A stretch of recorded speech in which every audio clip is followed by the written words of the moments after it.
Dictation start होगा 5 second बाद, तो आप डिक्टेशन लिखने के लिए तैयार रहें। स्टार्ट।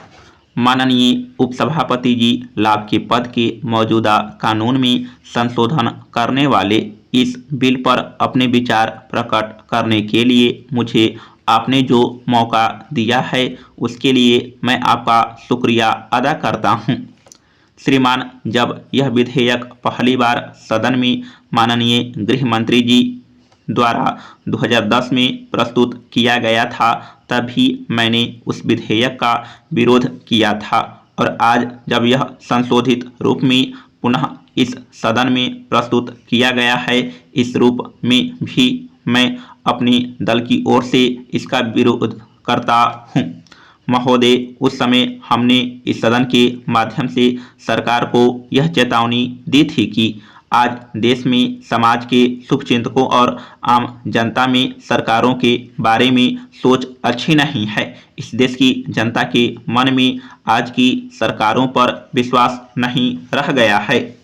सरकारों की विश्वसनीयता धीरे धीरे कम होती जा रही है। यदि हम इस विधेयक को पारित कर देंगे तो शायद इस संसद की भी जो विश्वसनीयता बची है वह खत्म हो जाएगी। श्रीमान, मुझे ऐसा लगता है कि जो आशंका हमने इस सदन में उस विधेयक पर चर्चा के समय जताई थी, राष्ट्रपति जी के मन में भी वही आशंका होगी और वही विचार आया होगा, जिसके कारण सरकार को आज यह विधेयक संशोधनों के साथ पुनः इस सदन में लाना पड़ा। दोनों सदनों के द्वारा पारित किए हुए विधेयक को जब महामहिम राष्ट्रपति जी के पास भेजा गया तो उन्होंने उस विधेयक को संसद के सामने पुनर्विचार के लिए वापस भेज दिया। मैं समझता हूं कि जब महामहिम राष्ट्रपति जी द्वारा किसी विधेयक को पुनर्विचार के लिए सरकार के पास वापस भेजा जाता है तो इसका अर्थ यह निकलता है कि राष्ट्रपति जी उससे सहमत नहीं हैं। इसलिए जो तर्क यहाँ पर मंत्री जी ने दिए वह हमारी समझ में नहीं आते और उसका अर्थ यही निकलता है कि आप बड़े आदमियों को बचाने के लिए ही यह घोर पाप कर रहे हैं और इस सदन से करवा रहे हैं। उपसभापति महोदय, कानून मंत्री जी जब यहाँ बोल रहे थे तो मैं उनकी बातों को सुनकर थोड़ा हैरान हो रहा था।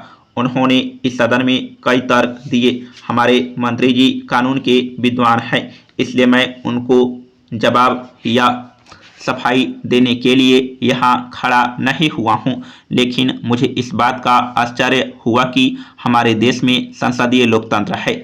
हमारी जो निर्धारित संसदीय कार्यप्रणाली है, सारा देश उस संसदीय परंपरा का अनुसरण करता है, लेकिन हमारे मंत्री जी हमें यह संदेश दे रहे हैं कि हमें कर्नाटक और झारखंड का अनुकरण करना चाहिए। सर्वोच्च संसद का अनुकरण राज्यों की विधानसभाओं को करना चाहिए या संसद को राज्य की विधानसभाओं का अनुकरण करना चाहिए। अगर वे सही हैं तो हम भी अपनी जगह सही हैं, और यदि वे गलत हैं और यदि आप उनका अनुसरण करते हैं तो वह भी गलत है।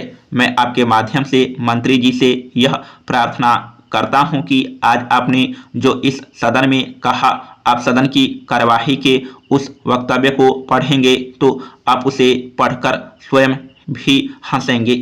मंत्री जी, यह मुद्दा हमारी संसदीय परंपरा के गंभीर उल्लंघन का है, विवाद का नहीं है। यदि राज्य विधानमंडल गलती करते हैं तो हमें उससे दूर करना चाहिए, यह हमारा कर्तव्य है। अगर हम भी गलती करते हैं तो हम इस सदन में बैठकर क्या कर रहे हैं? इस संसदीय प्रथा को बचाए रखने के लिए हमें ठोस कदम उठाने चाहिए। महोदय, यहाँ कुछ सदस्यों ने संविधान के अनुच्छेद 102 और 103 का जिक्र किया है। संविधान ने हमें यह अधिकार दिया है कि आप सदन को कोई नई बात नहीं बता रहे हैं। आपको उस कानून में संशोधन का पूरा अधिकार है, लेकिन उसे संशोधित करने का आपका तरीका गलत है। जिन सदस्यों या संस्थाओं को हम सब उस विधेयक के दायरे से बाहर कर रहे हैं वे संस्थाएं नई नहीं है। लाभ के पद का कानून नया नहीं है, वह कई वर्षों से चला आ रहा है।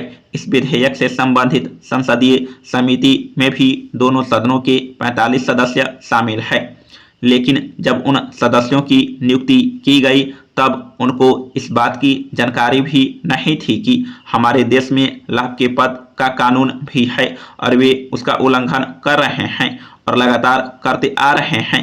श्रीमान, यदि इस सदन की एक माननीय सदस्य का केस समाचार पत्रों में चर्चा में नहीं आया होता तो मुझे नहीं लगता कि इस प्रकार का विधेयक इस सदन में आता।